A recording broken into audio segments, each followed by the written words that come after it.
Hello, everyone, and welcome to A Good Place where truth and integrity meet. And of course, I'll be introducing you to thought-provoking and compelling premier educators, whistleblowers, best-selling authors, journalists, activists, and celebrities. But they all have one thing in common. They are people of truth and integrity. And of course, again, I have one of these people with me today, one of the most honorable men I've had the luck to speak with, Mr. Tim Tate. And I'm going to tell you a little bit about him. He is a best-selling author, multiple award-winning documentary filmmaker, and investigative journalist. In a career spanning almost 4 decades, Tim has published 16 nonfiction books, made more than 80 documentary films for all British and several international networks, and written for national and regional newspapers. 3 of his books have become bestsellers. His films have been honored by Amnesty International, the Royal Television Society, UNESCO, the Association for International Broadcasting, the New York Festivals, the U.S. National Academy of Cable Broadcasting, and the International Documentary Association. So what an honor to have you, Mr. Tate. It's an honor to be here. Thank you. Okay, and of course, I do tributes to people, as we had discussed prior to the interview. Let's start from an autobiographical standpoint. Okay, I went to university, studied theology, largely, in fact, only because that was the only course they would let me in for. I was really too dumb to be allowed in to read anything else. Went from there to law school to start training to be a lawyer, decided I didn't like lawyers and really wanted to be a journalist. And I have been very lucky to be a working journalist ever since. Wonderful. And by the way, we also have Donald Jeffries. He's one of the hosts on our station. So hi, Donald. Just want to give you a little acknowledgement and let everybody know you're there. And I'm so happy to have you a part of this interview. Hi, Ellen. It's always a pleasure to be with you. Okay. And one thing I thought, that to go back to you, Tim, that you were born in Calcutta in India. That's fascinating to me. Yeah, my parents, my dad was working in India at the time, and both my brother and I were born there. I left when I was 2. We came back home to England when I was 2. And although I've traveled all over the world and worked all over the world ever since, I've never actually been back to India. So I know depressingly little about it. I see. But you're very world traveled, which always helps as an author to have that big world perspective, I imagine. Yeah, I mean, it is. I've been very, very fortunate. I was making films primarily in a time when British networks were prepared to fund serious journalism and serious stories, and to send us around the world asking questions, and I did. Okay, and you emerged with a Master of Theology degree, and then so that's interesting as well. And so what was one of the first topics that really caught your interest, that you just felt this desire and this need to write about? My interest was actually sparked at university doing theology, although I'd not really chosen to do theology. It was just the only choice available. I became fascinated by what you might call document analysis and document comparison, and seeing what the history showed of what happened in that region, in the Holy Land, in that time, and the reality, the historical reality of the man who was actually called Yeshua bar Yosef, not Jesus, and comparing that to what had been built up around him. And I often compare it to being at a magic show and seeing behind stage and seeing the tricks being prepared. So I ended up with a fascination for finding information and truths which had been obscured, and a healthy disregard for organized religion. Mm-hmm. Understandably so. And so then how did you progress? I went, again, this was happily in the happy days in British journalism when these sort of routes existed. I started on local newspapers. They trained me, they taught me law, they taught me the rules, the ethics of journalism. That's what the training was in those days. And I moved from there to regional daily newspaper journalism, and then into radio. There was then, the BBC then ran an investigative radio show, in British terms, a very famous one, which allowed and encouraged serious investigative journalism. And I was very lucky to be taken on as a junior researcher, and from there I moved into television and investigative television, and spent the next 30 odd years doing that. Yeah, and you've written, or you've made some unbelievably beautiful and profound and poignant and very important. When I say beautiful, I mean in the way that you display the content. These are very serious topics, and I know one of your documentaries I actually I started to watch was The Children of Chechnya, and that was just, that was something that people are very unaware of. I mean, I don't know too many people having conversations about this. No, and I wish they would. It was in 2008. I got a very small budget from Al Jazeera International to go to Chechnya, sort of undercover, because the Russians who control Chechnya don't like journalists and don't like filmmakers going in. So I kind of got snuck in through the back door. And I spent a week filming. I and a colleague did all the filming. We weren't able to take a crew. And it was heartrending. I mean, we were following a very, very, very brave man who now lives in the States, who had been a surgeon in the Chechen wars earlier on, and had to flee from his homeland because as a surgeon, as a doctor, he felt he should operate on, treat anyone who came to his doors, no matter which side they were. And both sides in the conflict targeted him for assassination and harassment. And in the end, he had to get out and was given asylum in the States.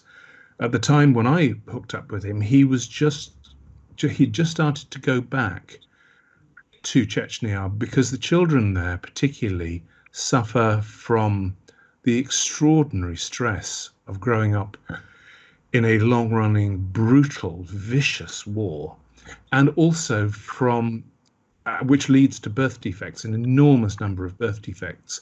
And he was going to and operating free as a surgeon on these children. But also there are so many landmines have been laid that there are a huge number of children without legs or without arms. And he was working to get more prostheses and to help these children. And the surgeon, the man himself, I just had the utmost admiration for him, and I was extraordinarily lucky to film with him for a week. Yeah, it's just quite moving and incredible. And I knew very little about it myself. I had heard people briefly mention the topic, and it's heart-wrenching. And then just some of these children, the way they were trained when they were in Iraq, the way they were trained to fight and go to war as well. I saw that, and that also was heartbreaking. And as they went back to Chechnya, you could see, according to other journalists as well, that they were just angry and aggressive and violent.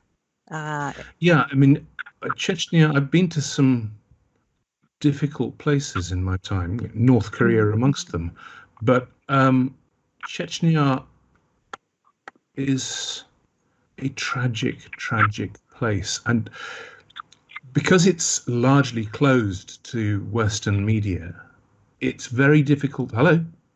I'm here, yes. Oh, sorry, my screen just went blank. It's very difficult to get information out about the plight of ordinary people, and particularly children.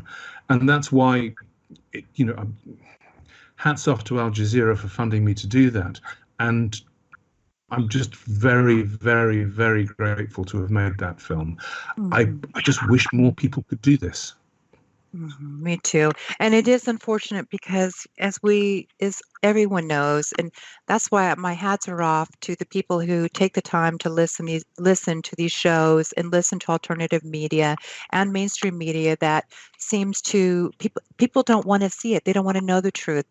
I remember hearing a song lyric the other day, some lyrics, and it said, people want a show, they don't want to know the truth. And that just resonated with me because I do see that. And it's our responsibility, it's our duty as citizens to kind of be aware, because we really cannot make changes if we're just sitting hiding in our houses watching the Kardashians or something like that.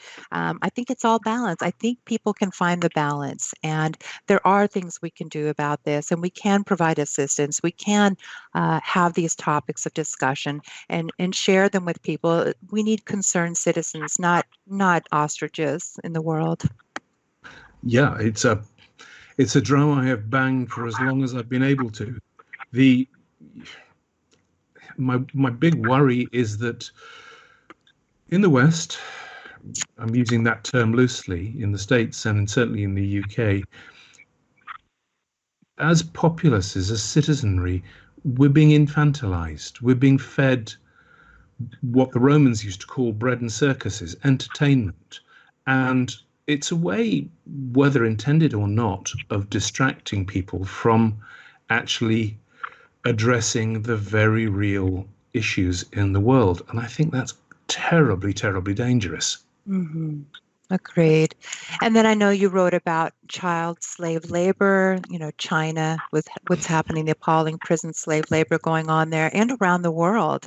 I've interviewed some very courageous men and people that are trying to expose this and actually trying to make changes. And it's so frightening. And then pedophilia rings, Donald has educated me about that. And I see that you've written on it as well. How did you find out about these topics, and how did you feel the need? I mean, you've kind of given me and indicated the answer. You probably felt a responsibility. Yeah, I mean, again, so much of this, and I'm sure Donald may say the same thing, so much of this is dumb luck from a journalist's point of view. In terms of child exploitation, which is something that I suppose, concentrated on over several decades in books and films, I had made a radio program about the foster care system in the UK. And, an angry program, I think, in fairness, because it's not fit for purpose. It wasn't fit for purpose then. And it treats difficult children, as problems, rather than saying, well, why are they difficult children? The result of which was that people started talking to me, social workers started talking to me, police officers started talking to me, and they pointed me, this is way back in the mid-'80s, they said, we have a real problem which no one is talking about, which no one is addressing, and that's child sexual exploitation, and particularly child pornography. It's now called indecent images of children. And I was lucky enough to persuade my then employers to let me make a half-hour investigative film on the trade in and the creators of child pornography, and that led to a book. And that, as is the way of these things, one thing led to another, and more people kept talking to me and more documents kept being handed to me, and I've just kept on doing it ever since. It's, I have to say, not the most popular of choices for a journalist. There is a great resistance, I think, particularly when we talk about children, that this is even occurring. And particularly among governments, and governments with a small g, so that's local, state, national. Once you know that there is a problem, I think there's a moral imperative to do something about it. So it's easier and it's cheaper in many cases not to do anything about it. Donald, would you like to chime in on this topic, since I know you're versed in it as well? Yeah, boy. Well, I'm kind of intrigued that you mentioned foster care in Great Britain, and I've written quite a bit about the Child Protective Services in the United States, our foster care system. And I don't know if you've heard of her or not, but there was a very high-profile critic of Child Protective Services. She was a state senator, Nancy Schaefer, over here, and I believe she was murdered. Her and her husband both died. They claim they killed themselves, but she was very out there, and she was, out alleging that Child Protective Services was channeling kids into this sexual exploitation. I don't know if that's the case where you found anything like that in Great Britain, but over here, a lot of us suspect that. And we've had things like, I don't know if you've heard of the Conspiracy of Silence documentary that was that was produced back in the 1990s, and it was supposed to air on, I think, the Discovery Network, and it was yanked at the absolute last second because of political pressure.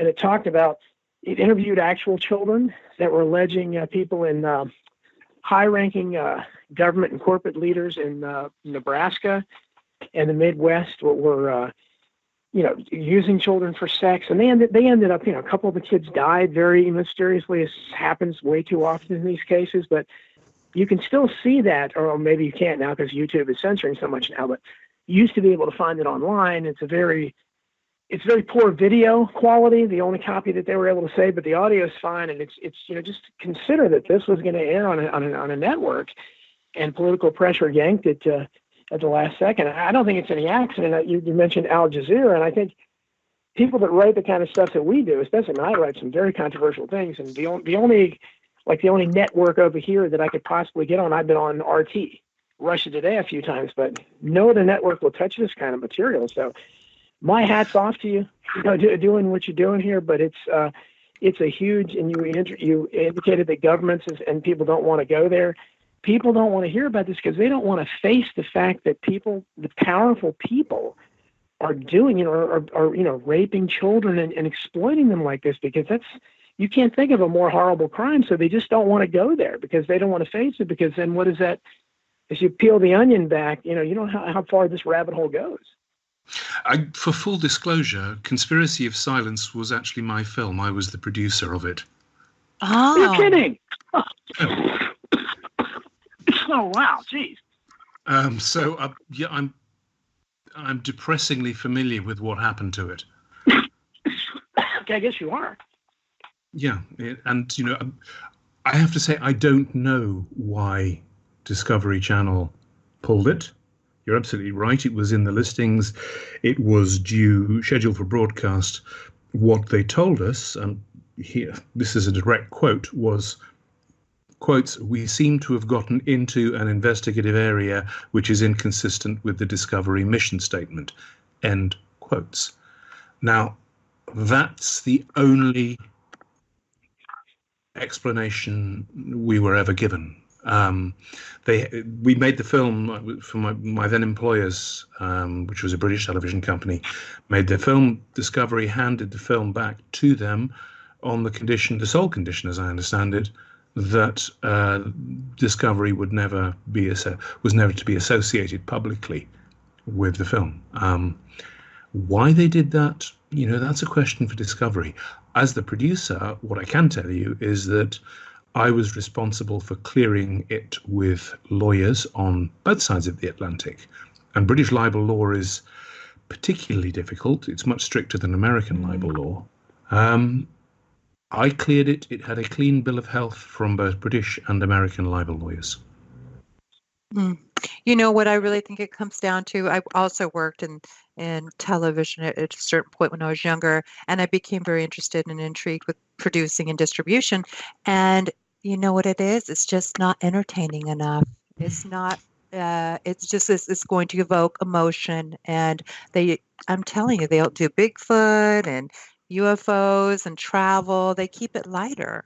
They really do. They don't want the deep stuff. That's certainly how it's gone. I mean, networks here in the UK rarely, if ever, broadcast the sort of serious or investigative documentary films that I was lucky enough to make. And I would never be allowed to make those today.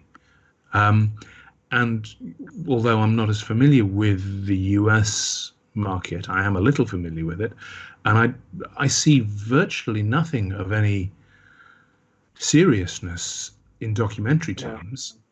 I mean, our media is all. I mean, I don't know how bad the UK can be with the BBC, but our media, most of what I apologize. I must have sounded like a pretentious fool lecturing you about Conspiracy of Silence. Here, you're the producer of it. So no, that's a nice surprise.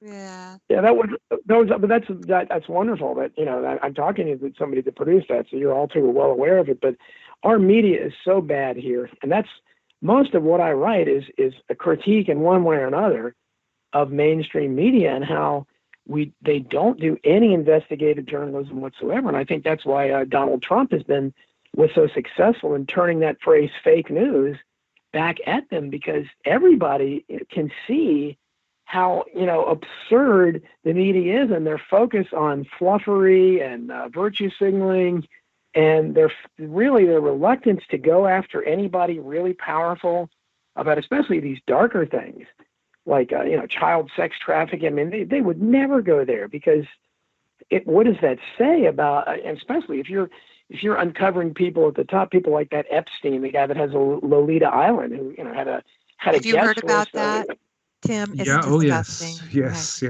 I've seen the reports on that. It's just so unfortunate, definitely. But to kind of touch upon what we were just discussing, there are good foster parents out there as well as you. I'm sure you know that. I have been a foster parent, and I've adopted a group of kids from there. So just so you know, I love those kids like they came from me, and I would do anything for these children. So as we know, nothing's black and white. I sure love my kids, and I just want people to know. Some people do it out of the goodness of their heart. I should have thought of that when I was because I know how many, but I mean, of course, it doesn't mean that, but it's just interesting. I don't know if you heard of that Nancy Schaefer, but she was a huge critic of child protective services. Yeah, and she did die mysteriously, and I think that's, and especially I think they've done studies that show like the kids that are especially have really disabilities or less functioning, for some reason they're the ones that really often get channeled into these darker areas, and I can't begin to understand it, but it's those a tragedy. Kids in particular, as you know, those kids, just to kind of educate people, at least here in the States, those kids in particular are very hard to place, and so they may end up in the wrong hands, and people often do foster care, which I'm surprised they can actually live off it, as a way to make money. And so then they use it as an opportunity to make even more money in these insidious ways. I imagine, I don't know how some of these people are pass in these inspections. They do research too. And I mean, they really investigate people. So it's surprising to me and shocking. I mean, I would agree with you, Ella, completely. I mean, it's very dangerous to try to take black and white absolutist positions. There's good and there's bad, and to me, the problems tend to be systemic, but also to do with attitudes to children. And a brief story, if I may. I made a short film about 10 years ago for British television about something which when I was told about this, I simply didn't believe it. It's kids who are difficult teenagers. Weren't we all difficult teenagers? And whose parents pay an agency or pay agencies to come in the middle of the night and kidnap them and take them away and incarcerate them. It's the only word, in what, for want of a better term, are brat camps. But they actually pay to have their kids kidnapped. And when someone told me this, I thought, this is nonsense. This cannot be true. But sure enough, I tracked down the documents, and then I tracked down one of the men who did it. And using undercover cameras, I filmed him, and he was quite open about this. He said, sure, we break into the parents' house in the dead of night, generally about 2 o'clock in the morning. The kids don't want to go. We grab them out, we put them in handcuffs in the back of a car, and we put them in a plane. And to have someone saying, yes, we do this for a living, and this is a damn good thing, it seemed to speak to an attitude to children and childhood which is dangerous. Yeah. Well, that's shocking to me. I'm still absorbing it. We do have a break coming up soon, just a little forewarning there. Tell me though, what has come out of this? Is probably going to this discussion will probably carry on after the break as well. Has anything come out of these disclosures, your films, and these awards will bring attention to your work? So I'm just curious, what has happened? What's occurred? Maybe in a positive, or maybe some political interest was taken in your documentaries and your information. Yeah, sometimes we can affect change, and I think that's a good thing. So other journalists may tell you that we shouldn't do that, but I think pretty much it's what we should be doing. At the time I made the film about child pornography, it wasn't illegal in the UK to possess it. It was illegal to sell it or distribute it, but it wasn't illegal to possess it. And police had been having a great deal of trouble persuading lawmakers that this should be changed, and also getting funding to investigate properly. The film went out, and I was contacted by the senior lawmaker. Oh, here we go, guys. We'll be right back after these station rings.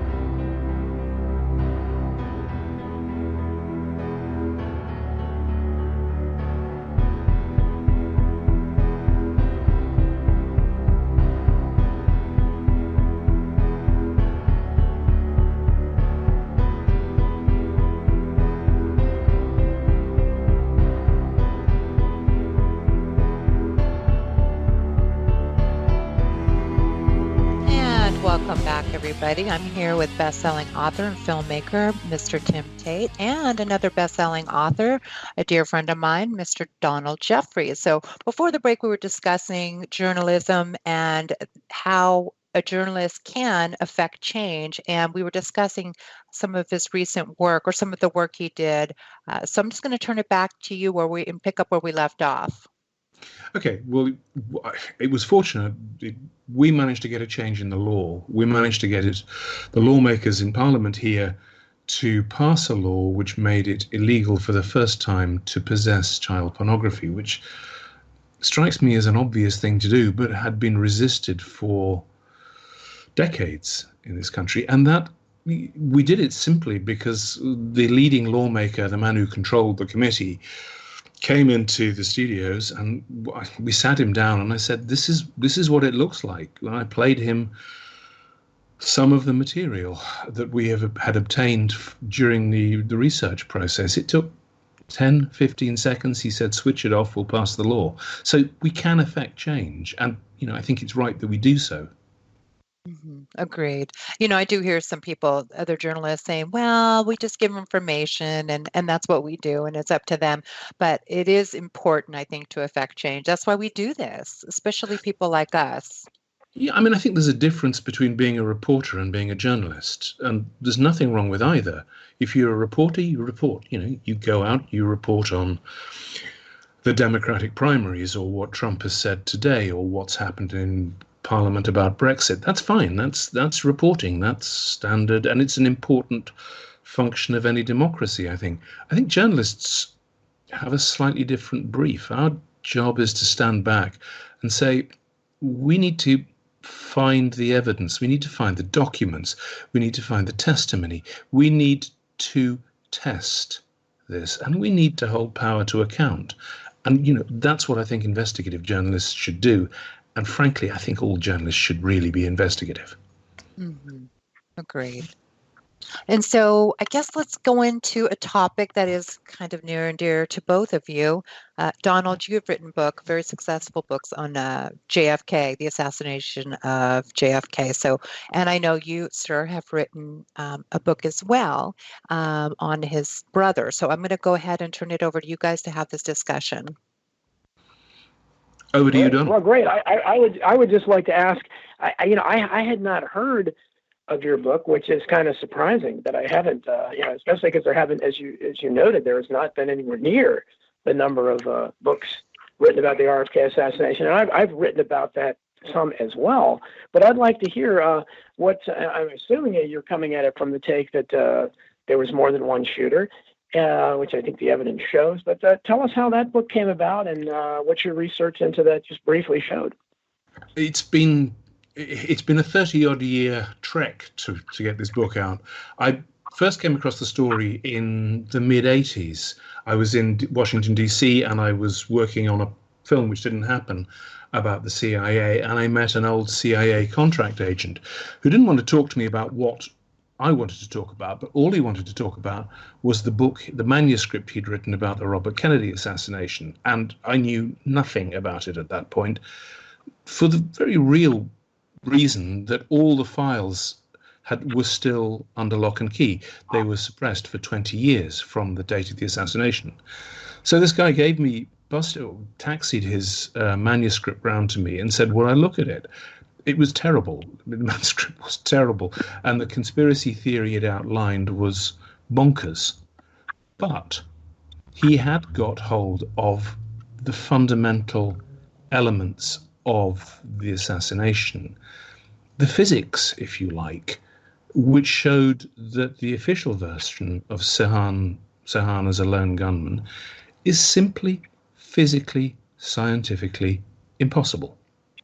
So I spent 3 or 4 years working on that, and some of the files were released in the late 80s. I got access to them when they were sent to the California State Archives, and I made an hour-long documentary for British television and for A&E in the States about the assassination, which used LAPD's own documents and indeed their own previously secret audio and videotapes to show that Sirhan was never in a position to fire the shots which killed Robert Kennedy. Kennedy was shot from a distance of no more than 3 inches from behind the right ear. Sirhan was always in front of Kennedy, and his gun muzzle was never closer than 3 feet. Now, you simply cannot square that. Physics is pretty straightforward. But what was more extraordinary was the remarkable lengths to which LAPD and the LADA's office particularly went to suppress that information and to bully witnesses. I got hold of LAPD's own interrogation tapes of some of the witnesses who told a different story. And those are shocking. I mean, they are utterly shocking. So the film. I'm sure you've probably heard the Sandy Serrano interview. I'm sure Manny Pina. Yeah, that was one of them, and I've met and interviewed. I've met and interviewed Sandy Serrano on several occasions, and I have a lot of time for Sandy. She was just one of many witnesses to the infamous, the famous polka dot dress girl. But all of that was suppressed, and there was a disgraceful, truly disgraceful cover-up. I don't say that lightly. I don't say it as some wild conspiracy theorist. I say that because I have gone through every page of all the publicly released thousands and thousands and thousands of LAPD and FBI documents and LADA's documents, and they're unequivocal. So in the end, I worked and worked and worked after the film went out, kept going back to it, kept in touch with some of the witnesses, and with a former CNN journalist called Brad Johnson, who uncovered the tape, the so-called Brzezinski tape of the only tape of the assassination, audio tape of the assassination itself in the pantry. We wrote a book which came out in the late spring last year in the UK and the US. It's available on Amazon online, called The Robert Kennedy Assassination. And what we try and do is avoid conspiracy theories. What we say is, here are the facts, here are the documents, and we show you where every single document is. We quote from them, we tell you where you can find them, and we say, go look, go test us. Don't take our word for this. Go look for yourself. This is where you'll find them. And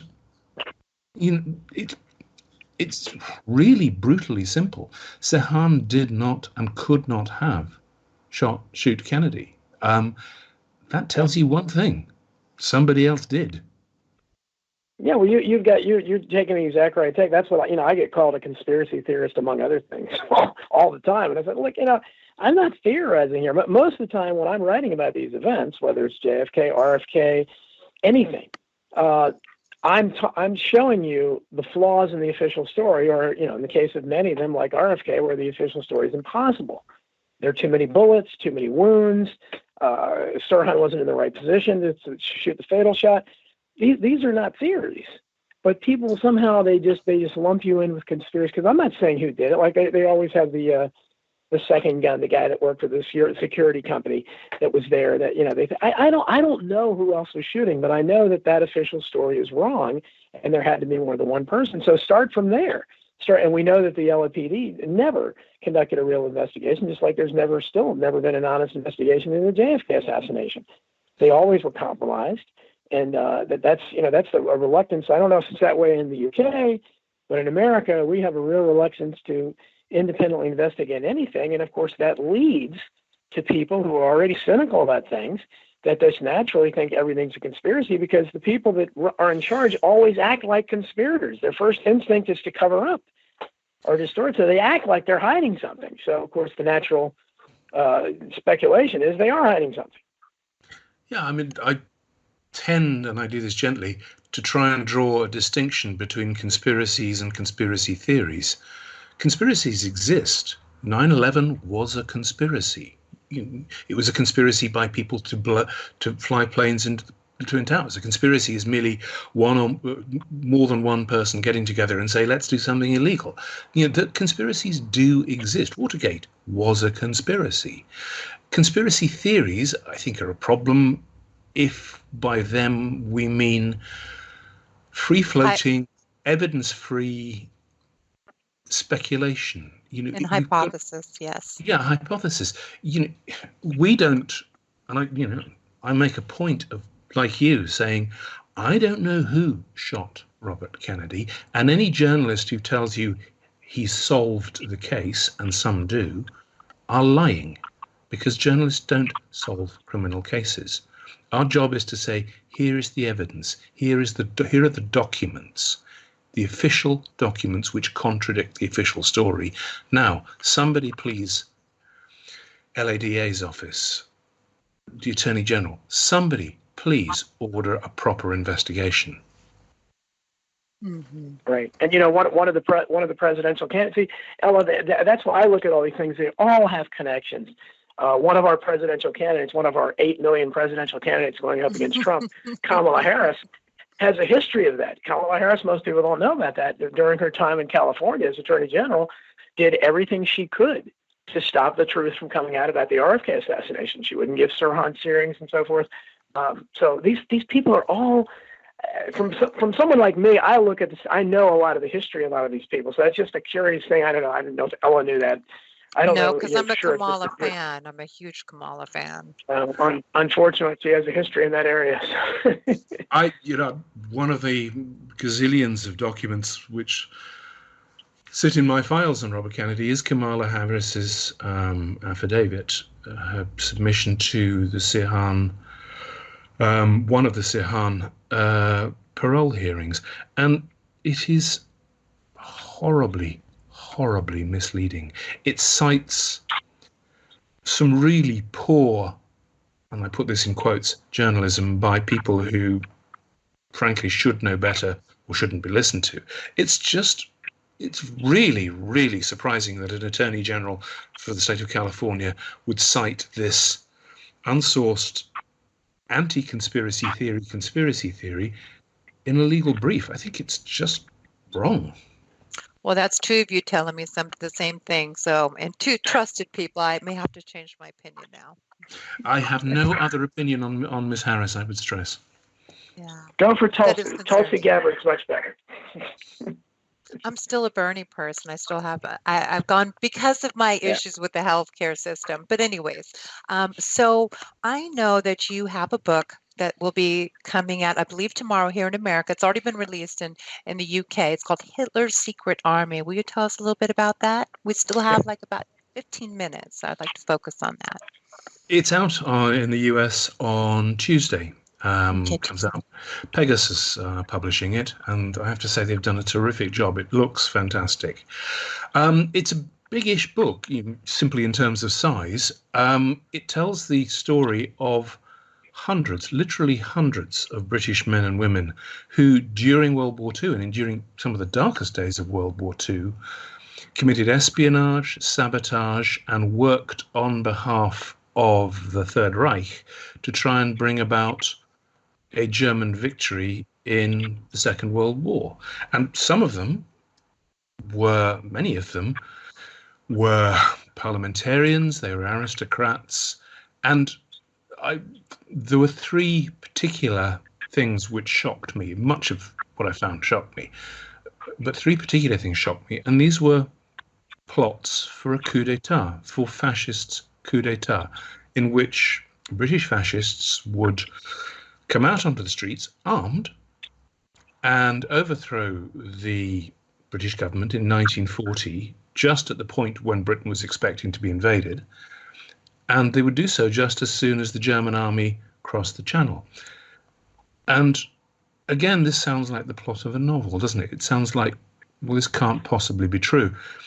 The source for all this are declassified MI5 files. That's our security service, sort of roughly equivalent to the FBI. These files have been kept secret for 70 years, but gradually and quietly released to our national archives. And I spent a year inside these files with my jaw dropping ever further onto the floor, because they describe absolutely and in explicit terms the plots for armed fascist coup d'etat by British fascists, British aristocratic fascists, several MPs, several senior army officers, even some intelligence officers were involved in this. It is a truly extraordinary story, and it's taken 70 years for the files which reveal it to be allowed out. And do you have a system like I might have missed what you said about freedom because there was a little blip in the conversation with the microphone. Is something like FOIA requests, Freedom of Information Act? Is that how documents are released? No, I wish it was. I wish it was. Britain is, and British governments are habitually and depressingly secretive. Although there is a Freedom of Information Act on the statutes here, there are any number of get-out clauses which government departments use, and the security service, MI5, and some of the more intelligence-based police departments are specifically excluded from its provisions. So you can't FOIA MI5, you can't FOIA MI6, and what that means is they release what they want to release when it suits them. I think that's not a great way of behaving, and it's in contrast to the FBI and the CIA, who you can FOIA and who I do FOIA and get documents from. We here in Britain are still a little bit behind that. It's like pulling teeth getting information out, and so we're reliant on them voluntarily releasing files to our national archives. When they do, what comes out is truly startling in many cases. Mm-hmm. Yeah. And one thing I wanted to say about the book being released, you also wrote a similar book called Hitler's British Traitors in 2008. Is that correct? Is this kind of a follow-up? No, that's the British version of Hitler's Secret Army. For some reason, the American publisher thought we should have a different title. They're both exactly the same book, so get whichever you prefer, I guess, if you're going to get anything. Mm-hmm. They're both available. Certainly, they will be available on Amazon and bookstores in the States. The US version and the UK version is available now in bookstores here and on Amazon. Mm-hmm. And your website is timtate.co.uk/books. Well, at least that's where the one I'm under. So timtate.co.uk, and you can really see all his you can actually view his documentary, see his books, and I see you have a blog as well. Yeah, it's I retired from television 3 years ago. I'd done 32 years and figured I'd deserved a rest, so decided to focus on the books I write. But I figured I need a blog simply because some stuff won't wait the 1.5, 2 years it takes to get a book out. So the blog fulfills that purpose for me. Mm-hmm. Donald, you want to ask any questions? Yeah, well, I want to try to get him on my own show here. I'd like to talk to you further about. I'm interested in certain areas, and I'm certainly interested in the conspiracy of silence, your association with that, and the RFK thing. So I may try to get your contact info from Ella and try if maybe we can have a discussion about that if you don't mind focusing on those things pretty much. I'm always happy, in inverted commas, to talk about conspiracy of silence, because I think Discovery's behavior was wrong. I think it was an abrogation of their duty and what they had committed to do. But I have to be honest. I also find it painful to talk about because, as anyone who's seen it or anyone who still sees it, because I think it is still available, viewable on YouTube. It's certainly, I think, available on my website. Will know. There were young people who had spoken out and who had been harassed to, in one case, recant their stories. It was my job to persuade them to talk again and to tell their stories. And in fairness, also to compare their stories with a room full of grand jury files, which I had access to, which was a way of testing what they were saying to me. But they were very frightened.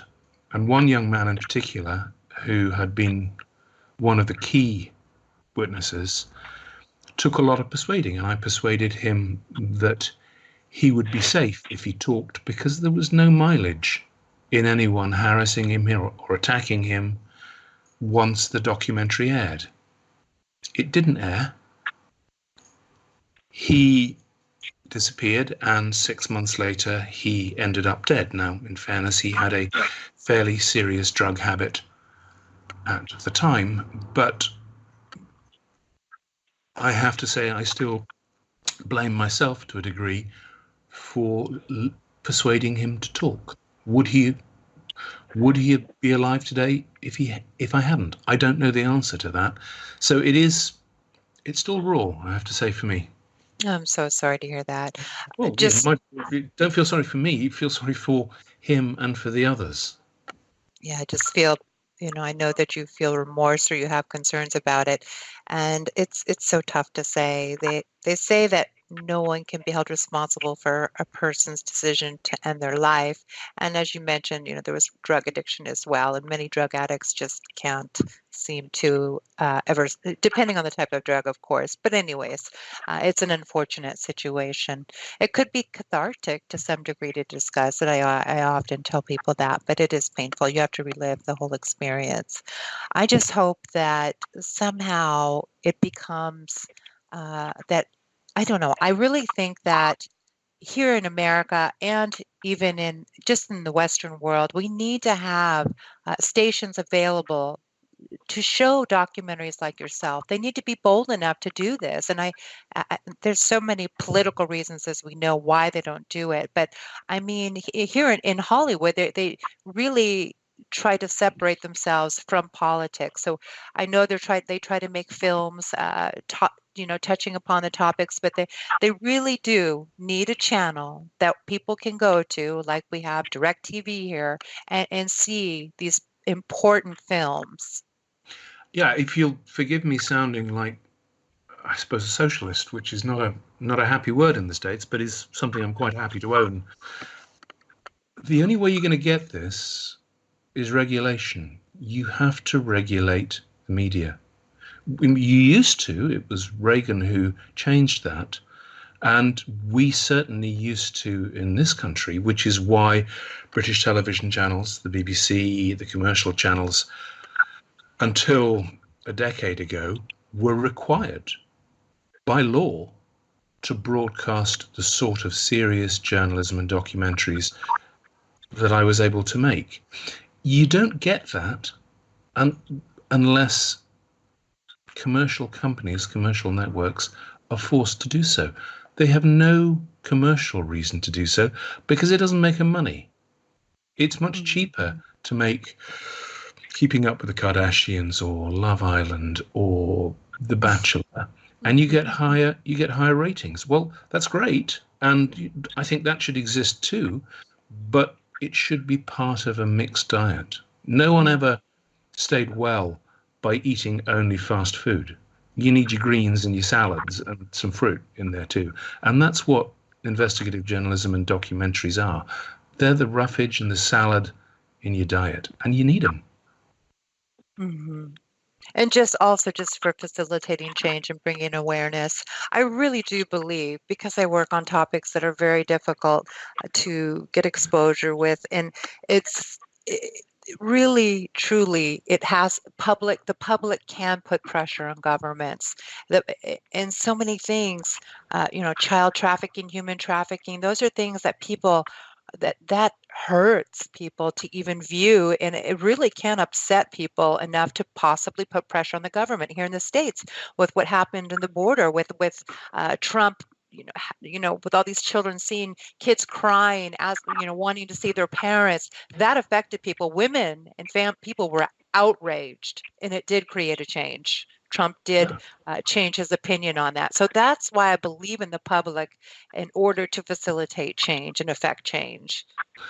I agree completely, and it sounds highfalutin and a bit precious, I suppose, but I firmly believe that journalism, good journalism, is a vital part of democracy. It's the old thing. It's the fourth estate. We are there to keep the other three estates of government, judiciary, executive, legislature. We're there to keep them honest. That's what our job is. And we can only do that if someone pays. If someone says, here's the tens, hundreds of thousands of dollars, which it's going to take you to investigate, which is going to take you to find the documents, the testimony, or to travel to Chechnya or to North Korea or wherever.